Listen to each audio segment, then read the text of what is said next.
nak menyembelih aku nanti.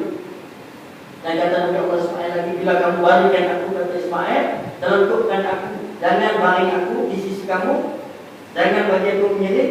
Takut nanti kau bila kamu tengok wajah aku, wahai ayahku, akan timbul pula kasihan, timbul pula perasaan kasihan yang akhirnya akan menghalang kamu melakukan ketaatan kepada Allah Subhanahu wa taala.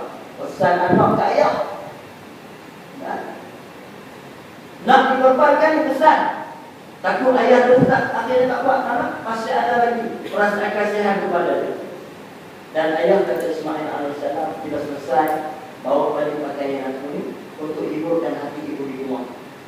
Sebenarnya bawa balik pakaian supaya nanti ibu boleh ingat ke aku, supaya hilang rasa sedih, hilang rasa rindu dengan melihat pakaian aku. Dan ayah kata Ismail AS, bagaimana dalam kitab, kalau ada budak-budak kecil main rumah, jangan bagi duduk lama-lama, semua balik. Bukan apa, takut nanti kamu akan ingat ke aku, kamu akan kasihan ke aku, kamu akan menyesal dengan pengorbanan yang kamu lakukan pada hari. Dan kamu akan bersusah hati, berduka cita lama-lama. Semua balik. Masa kita jangan dirahmati oleh Allah. Maka di waktu itu yang kata Ibrahim ini kamu lah. Kalau kita akhirnya kata Nabi Allah Ibrahim AS, wahai anak Ismail, sesungguhnya engkau lah sebagai penolong. Dan untuk aku melaksanakan ketaatan kepada Allah Subhanahu wa taala. Baik. Bila Nabi Allah Ibrahim AS nak korbankan anaknya, letak baring. Kalau kita nak buat bayangan baring macam kambing. Orang bisa sebenarnya ni tahu. Letak bagi elok baring tu. Kemudian diletak ekor tu dekat batu besar. Letak ekor dekat batu besar. Sudah. Bila pisau mula diletak dekat ekor Nabi Allah Ismail AS, bagaimana dia letak tu. Dan Nabi Allah Ibrahim AS mula potong. Potong bukan tak pakai. Tak pakai, tak terhiris, tak terpotong leher Nabi Allah Ismail AS. Apa kata Nabi Allah Ismail AS? Waktu ni lah, waktu nak potong ni Allah Ta'ala buka hijab, buka mata para malaikat ni turun tengok kan. Dulu Allah Ta'ala kata kat malaikat, dulu ni ketika mana aku nak menjadikan khalifah atas muka bumi Allah, kamulah yang persoalkan. Kamu persoalkan adakah patut menjadikan manusia khalifah yang akan melakukan tumpah darah, melakukan kerosakan atas muka bumi Allah. Dulu kamu seolah-olah bersoal. Hari ini tunjuk bahawasanya hamba aku ni, khalifah aku ni melakukan ketaatan kepada aku. Enggak. Bila pisau tadi tak pakai, apa kata Ismail kepada ayah? Ayah barangkali masa ayah tadi berkuah masa kita pulang, barangkali masih ada lagi rasa kasihan kepada aku, maka kamu tak potong sungguh-sungguh. Kata ayah, kata anak kepada ayah, cuba potong kat batu tengok, tajam kata tajam dia. Nabi Allah Ibrahim AS potong batu, kebelah dua batu.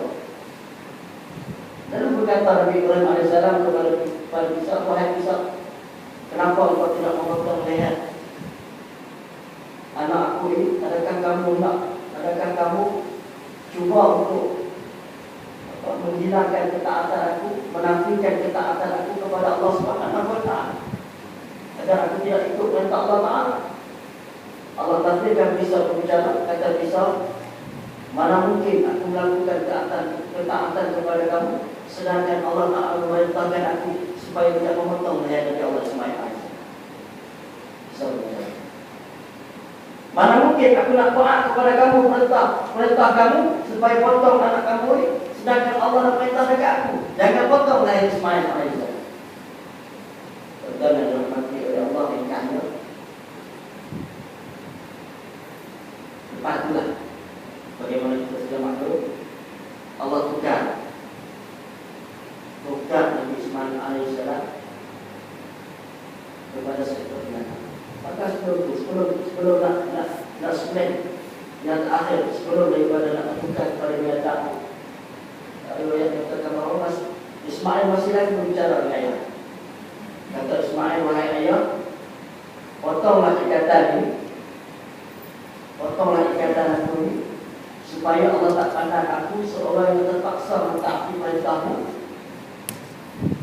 dan letaklah pisau di leherku, supaya mereka tahu bahawa putra Ibrahim alaihissalam mentaati Allah itu berdasarkan kepada pilihan dia sendiri. Jadi ikat orang tadi. Maka sebelum potong tadi, belum kuliah tadi, minta dibuka ikatan supaya malaikat tengok aku berkorban ini bukan paksaan, rela mata-mata nak mencari ketaatan kepada Allah Subhanahu wa taala. Akhirnya kita sudah maklum Allah bukan kepada seekor binatang, dan pengajaran itulah yang kita laksanakan ibadah korban sepanjang kehidupan kita dalam bulan Dzulhijjah setelah Idul Adha. Dan rahmati oleh Allah yang akhir pengajaran mungkin yang mampu kita peroleh di ibadah korban. Yang pertama, perintah Allah wajib kita taat, sama ada kita suka atau tidak. Kadang-kadang ada perintah Allah Subhanahu Wa Taala kita berkenan dengan, maka kita buat. Kadang-kadang ada perintah Allah Taala kita tak berkenan dengan, nafsu kita tak berkenan. Tapi oleh kerana kita akur kepada perintah Allah, maka kita tak buat benda-benda yang Allah larang. Itu ketaatan kita kepada Allah, maknanya kita mengakui kebesaran milik Allah Subhanahu wa taala. Yang kedua, kita umat akhir zaman, kita tak diminta berkorban sebagaimana pengorbanan yang dilakukan Ibrahim dan Ismail. Seorang ayah tak perlu nak mengorbankan anaknya. Seorang isteri, seorang ibu tak perlu membiarkan anak tersayang dikorbankan oleh seorang ayah, seorang suami. Dan seorang anak tak perlu nak membiarkan dirinya dikorbankan oleh seorang ayah. Karena kita tak dituntut begitu. Apa yang dituntut ialah seorang ayah mendidik, mengasuh keluarga, menjaga dirinya dan jaga ahli keluarga, mengikut perintah Allah Subhanahu wa taala. Dalam Al-Quran, "Qu anfusakum ya ayyuhallazina amanu qu anfusakum wa ahlikum nar." Jaga diri kamu, ahli keluarga kamu daripada menjadi bakaran api neraka Allah. Waktu tuan-tuan hari ini anak-anak kita 20 tahun ni lalunya periksa PMR yang terakhir. Terlepas tak ada PMR, habis dah selesai sudah berubah. Alhamdulillah, mudah-mudahan beroleh kejayaan. Anak kita yang ambil SPM, yang ambil pekerjaan yang lain. Pengorbanan kita ialah berdidik baik. Sebab tu kalam ulama-ulama dulu di dalam mendidik anak-anak ni, dia sebut, "Ya bunayya ma ta'buduna min ba'di." Wahai anak kesayanganku, apa yang kamu nak sembah bila aku dah tak ada nanti? Ini ayah ibu yang bijak. Wahai anakku, bila ayah tak ada, bila mak tak ada nanti, kamu nak sembah apa? Bagaimana dengan agama kamu? Maknanya ayah yang bijak, ibu yang bijak, dia akan memikirkan kehidupan anak-anak dia setelah mana dia tak ada, ataupun setelah mana berlalunya kewajipan kat tangan mereka.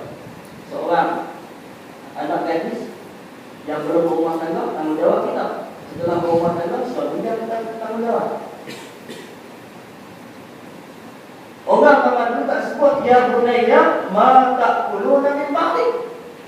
Wahai anak kesayanganku, esok lusa mak ayah mati ni, kamu nak makan apa? Dia tak kata tu. Orang zaman kata macam tu ke kamu. Muhammad, kamu ni kalau tak ngaji 20, tak ngaji semua-semua, esok lusa nak kerja apa? Kamu tak bisa nak ke kampung, ke tempat saya. Kalau tak ngaji semua-semua, kamu nak kerja apa nanti? Proses pendidikan anak-anak kita dah letak pemikiran mereka, ngaji ni semata-mata nak kerja, tak percaya kita. Tak betul. Kita didik anak-anak macam tu. Anak boleh bawa ayah, cik sekolah, bukan nak kerja, tapi nak ngaji. Kan, kita dah nak ngaji, nak bawa apa, bawa tu. Cik sekolah, dia nak ngaji, dia nak kerja, nak cik kerja. Bawa ayah. Sebab tu kita kena dalam proses pendidikan anak-anak, kita kena betulkan niat kita supaya anak-anak yang kita asuh didik beroleh ilmu yang bermanfaat untuk kita. Paling tidaklah bagi saya, anak-anak inilah yang akan mengimamkan solat jenazah kita nanti, yang akan mendoakan kebahagiaan kita bila kita tak lagi, yang akan duduk baca bacaannya